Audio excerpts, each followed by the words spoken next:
মহাশিবরাত্রিতে ৭৫ বছরে পদার্পণ। রাজগঞ্জের ভদ্রেশ্বর মন্দিরে 4 দিনের বিরাট মেলার প্রস্তুতি তুঙ্গে।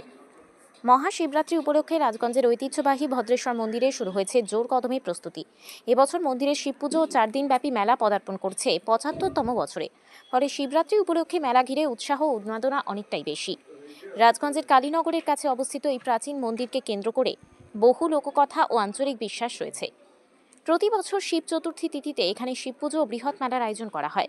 এবছর 15 ফেব্রুয়ারি থেকে 19 ফেব্রুয়ারি পর্যন্ত চলবে 4 দিনের এই অনুষ্ঠান। ইতিমধ্যেই মন্দির প্রাঙ্গণ সাজসজ্জায় সেজে উঠছে। বিভিন্ন প্রান্ত থেকে দোকানদাররা এসে মেলা মাঠে পসরা সাজাতে শুরু করেছেন। নাগরদোলা, খেলনার দোকান, জলপুরি, মিষ্টির স্টল সহ নানা সামগ্রীর সম্ভারে ধীরে ধীরে প্রাণ ফিরে পাচ্ছে মেলা চত্বর। রাজগঞ্জ ব্লকের পাশাপাশি জলপাইগুড়ি, শিলিগুড়ি ও পার্শ্ববর্তী এলাকা থেকেও প্রতি বছর অসংখ্য ভক্ত এখানে পুজো দিতে আসেন। আয়োজকদের আশায় বছর কয়েক হাজার মানুষের ভিড়ে মুখরিত হবে ভদ্রেশ্বর মন্দির প্রাঙ্গণ।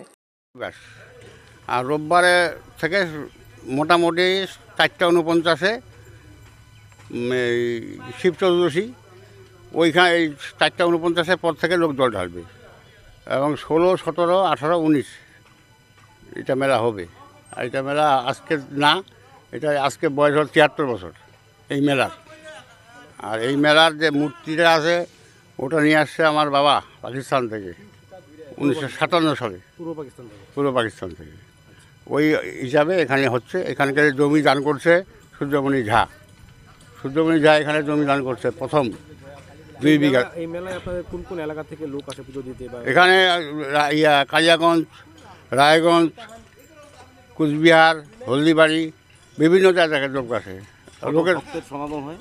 লোকের সমাগম না, প্রতিবারে আমাদের 16 থেকে 17 হাজার লোক হয়, যেটা আমরা টিকিট কাউন্টারে পাই টাকাটা। 16 থেকে 17 হাজার লোক হয়। আর টিকিট কেটে ঢোকেন? হ্যাঁ হ্যাঁ। তাহলে এর থেকে বেশিও লোক হয় যারা মেলা ঘোরেন বা কিছু? হ্যাঁ, ওটা 50,000 হবে। 50,000 কম লোক হবে না। এই বছর কেমন লোক আশা করছেন? কেমন লোক? 40,000, 50,000 তো হবেই। আপনাদের মেলা কবে থেকে শুরু হচ্ছে, কবে শেষ? 16 থেকে শুরু হবে, 19-এ শেষ। আমাদের কোনো সরকারি সুযোগ সুবিধা আমরা এখানে পাই না, এটাই আমাদের বড় দুঃখ। কোনো সুযোগ সুবিধা আমরা পাইনি, আজ পর্যন্ত পাইনি।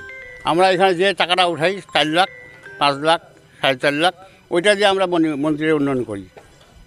আমরা কোনো সরকারি সুযোগ সুবিধা পাই। হ্যাঁ, দ্বারস্থ হয়েছি, বলছি। এবার দেখি, আবার বলবো, এবার মেলার পরে আবার বলবো। যদি হয় ভালো, না হলে নাই, কী করবো। কী নাম আছে আপনার? আমার নাম ধ্রুব কুমার ঝা, ক্যাশিয়ার। এই বছর শিবরাত্রি উপলক্ষে ভদ্রেশ্বর মন্দিরে পুজোর কি আয়োজন কি রয়েছে দিয়ে বলুন। আয়োজন তো মেলা, যেরকম আমাদের যে 4 দিনব্যাপী মেলা হয়, 4 দিনব্যাপী মেলা হবে। আর লক্ষাধিক লোকের তো সমাবেশ হবে, এটা আমরা আশা করতেছি। কত বছর পুরনো আছে বা কী ইতিহাস আছে মন্দিরের? এই ইতিহাস বলতে এটা ধরেন প্রায়, এটা তো আগে বাংলাদেশে ছিল, বাংলাদেশ থেকে এই মন্দিরকে নিয়ে আসা হয়েছে এখানে। এই ধরেন 75 বছর তো হবেই। পুজোর পাশাপাশি কী কী আছে এখানে? এ নাগরদোলা আছে, আর আপনার এদিকে জলপুরি থাকবে, এদিকে আপনার সব ধরনের দোকানে থাকবে। আর কোন জায়গায় হচ্ছে এটা? এইটা ভদ্রেশ্বর শিব মন্দির। যারা পুণ্যার্থীরা আসবে ওদের উদ্দেশ্যে কী বলবেন, কী বার্তা দেবেন? আসুক, সবাই জল ঢালুক, মনের বাসনা সবার যাতে পূর্ণ হয়, ঠাকুর যাতে সবাইকে যাতে ভালোভাবে রক্ষা করে। ভক্তরা আসে এটা জলপাইগুড়ি, শিলিগুড়ি, হলদিবাড়ি সব জায়গা থেকেই আসে মোটামুটি। এখানে কি মন্দিরে পুজো দিলে মনস্কামনা পূরণ হয়? হ্যাঁ হয়, এই প্রচুর মানুষ আসবে, যারা যারা মনস্কামনা করে, যার যেটা হয় সবাই ওখানে আসে, বেশিরভাগই আসে। কবে থেকে হচ্ছে আপনাদের পুজো শুরু? আমাদের হচ্ছে 15 তারিখ থেকে শুরু, 19 তারিখে শেষ পুজো মেলা দুটোই। আপনি কি পদে আছেন? আমি সদস্য হিসেবে আছি। কি নাম বললেন? প্রকাশ ঝা আমার নাম।